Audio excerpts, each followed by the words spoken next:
क्या आपने कभी सोचा है कि हर महीने सिर्फ 10,000 रुपए की एसआईपी शुरू करके आप करोड़पति बन सकते हैं? जी हाँ, ये सच मान लीजिए। और आज हम आपको ये भी बताएंगे कि कैसे कुछ टॉप म्यूचुअल फंड्स ने सिर्फ 20 सालों में निवेशकों को 2 करोड़ रुपए से भी ज्यादा का रिटर्न दिया है। तो वीडियो के अंत तक हमारे साथ जरूर बने रहिएगा। फायदे के फंड में आज आपको समझाएंगे एसआईपी और कंपाउंडिंग की ताकत, ये आखिर कैसे काम करता है और कौन से म्यूचुअल फंड्स हैं जिन्होंने निवेशकों को 20 सालों में करोड़पति बना दिया है। सबसे पहले तो ये समझना जरूरी है कि आखिर एसआईपी और म्यूचुअल फंड में कंपाउंडिंग काम कैसे करती है। ये कंपाउंडिंग आखिर होती क्या है और क्यों मार्केट करेक्शन यानी कि बाजार की गिरावट के समय भी एसआईपी करना आपके लिए फायदेमंद साबित हो सकता है। देखिए, म्यूचुअल फंड एक ऐसा जरिया है जिसमें कई निवेशकों का पैसा मिलाकर उसे अलग अलग एसेट क्लासेस जैसे कि शेयर बाजार, बॉन्ड्स और फिक्स्ड इनकम में लगाया जाता है। जब इन एसेट्स से डिविडेंड या ब्याज जैसी कमाई होती है तो उसे दोबारा उसी फंड में इन्वेस्ट कर दिया जाता है। इस तरह आपका पैसा आपके लिए काम करने लगता है और हर साल के ब्याज पर अगला ब्याज भी जुड़ जाता है। इसी को कहते हैं कंपाउंडिंग। उदाहरण के लिए अब आप समझिए कि अगर आपने 1,000 रुपए इन्वेस्ट किए और सालाना 10% का रिटर्न आपको मिला तो एक साल बाद वो 1,100 रुपए हो जाएगा। अगले साल 10% का रिटर्न 1,100 पर मिलेगा यानी कि 1,210 रुपए। इस तरह ये पूरा सर्कल चलता रहेगा और धीरे धीरे आपकी संपत्ति तेजी से बढ़ेगी। लेकिन अब सवाल मार्केट करेक्शन यानी बाजार में होने वाली गिरावट का, क्या ये निवेश का मौका है? देखिए, हाल ही में मार्केट में जो बड़ी गिरावट देखी गई उससे कई निवेशक घबरा गए और उन्होंने अपनी एसआईपी भी बंद कर दी। आंकड़े ये दिखा रहे हैं कि बाजार में हुई गिरावट और उतार चढ़ाव के बीच एसआईपी बंद करने का आंकड़ा तेजी से बढ़ा है। लेकिन एक्सपर्ट्स का मानना है कि ये सामान्य निवेश चक्र का हिस्सा है, यानी कि एक नॉर्मल इन्वेस्टमेंट साइकिल का ये पूरा प्रोसेस है और असल में ये आपके लिए एक सुनहरा मौका हो सकता है। यानी मार्केट करेक्शन आपके लिए निवेश के बड़े रास्ते भी खोलता है। जब एनएवी यानी नेट एसेट वैल्यू गिर जाती है तो आपको उतनी ही राशि से ज्यादा यूनिट्स खरीदने को मिल जाती है।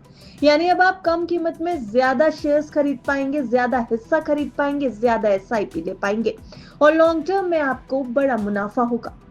एसआईपी का फायदा भी समझिए। रुपी कॉस्ट एवरेजिंग एसआईपी का सबसे बड़ा फायदा है। अब रुपी कॉस्ट एवरेजिंग क्या होती है?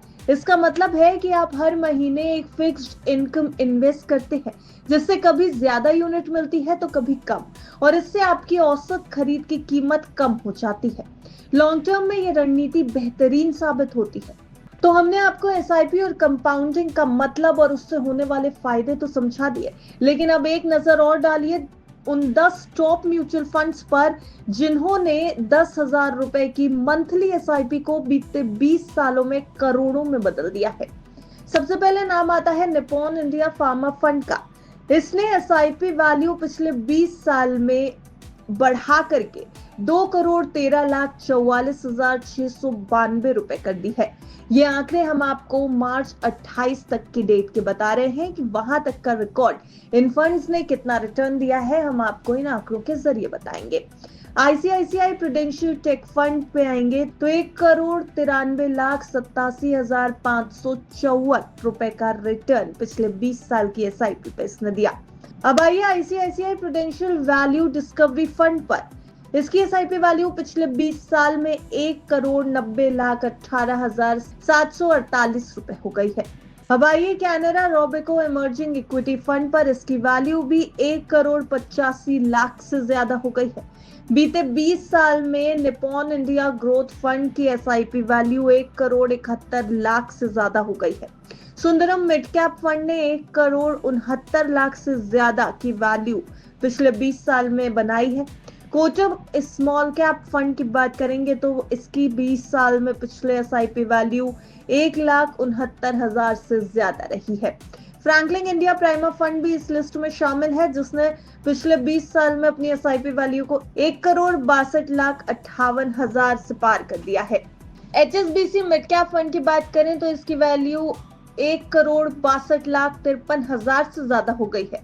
Nippon India multi cap fund 10वां ऐसा फंड है जिसने अपनी एसआईपी वैल्यू को पिछले 20 साल में 1,61,39,000 से ज्यादा कर दिया है।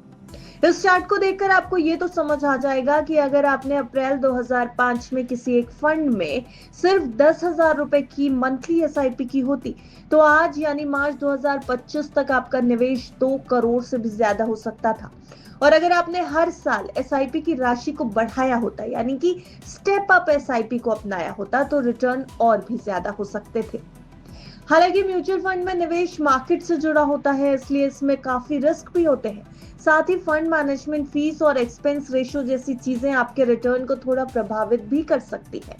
इसलिए जरूरी है कि आप अपने निवेश को समय समय पर रिव्यू करते रहें और अपने फाइनेंशियल गोल्स के मुताबिक सही फंड्स का चुनाव करना भी बेहद जरूरी है।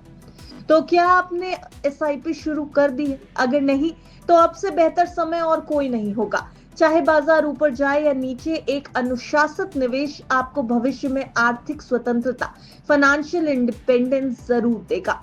लेकिन एसआईपी के जरिए निवेश अनुशासित होना चाहिए। आपके गोल्स के हिसाब से सही निवेश और सही फंड चुनाव आपको करना चाहिए, और इसके लिए फाइनेंशियल एडवाइजर की राय बेहद जरूरी होती है। बिस्तक की भी आपको यही सलाह है कि ये पूरी रिपोर्ट जो है वो सिर्फ आपकी जानकारी के लिए तैयार की गई है। बाजार में किसी भी तरीके के निवेश से पहले अपने निवेश सलाहकार की राय जरूर ले लें। Bureau report, बिस्तक।